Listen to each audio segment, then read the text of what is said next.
బ్రహ్మగారు మొదటగా ఒక ధనుస్సును తయారు చేశారు. అది ఎంతో దృఢమైనది. దానికి బంగారు కట్లతో తయారు చేశారు. అది ఎవరూ పగలగొట్టలేనిది, ఎవరూ విరగగొట్టలేనిది. అది బ్రహ్మగారు 1000 ఏళ్ళు ధరించారు. అప్పుడు బ్రహ్మగారి దగ్గరికి ప్రజాపతి అనే ఒక ఆయన వచ్చి, బ్రహ్మగారండి నాకు ఈ ధనుస్సు ఇవ్వరా అండి అని అడిగితే, బ్రహ్మగారు ప్రజాపతికి ఇచ్చారు. ఆయన 64,000 ఏళ్ళు ధరించారు. అప్పుడు ప్రజాపతి దగ్గరికి ఇంద్రుడు వచ్చి, ప్రజాపతి గారండి నాకు ఈ ధనుస్సు ఇవ్వరా అండి అని ఇంద్రుడు అడిగితే, ప్రజాపతి గారు ఇంద్రుడికి ఇచ్చాడు. ఇంద్రుడు 85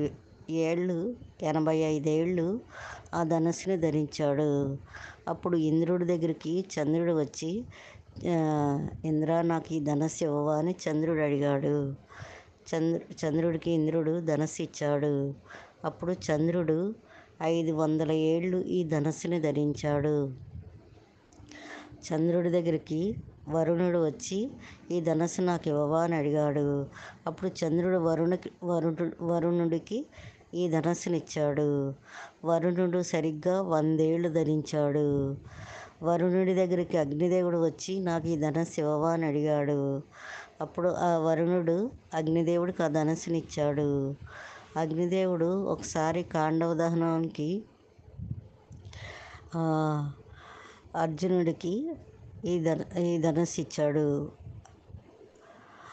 కాండవ దహనం చేస్తున్నప్పుడు అగ్నిదేవుడు అర్జునుడికి ఆయుధాలు కావాలంటే అప్పుడు అగ్నిదేవుడు అర్జునుడికి ఈ ధనుస్సునిచ్చాడు. అర్జునుడు ఈ ధనుస్సుని 65 ఏళ్ళు ధరించాడు. ఈ ధనుస్సు పేరే గాంధీవం.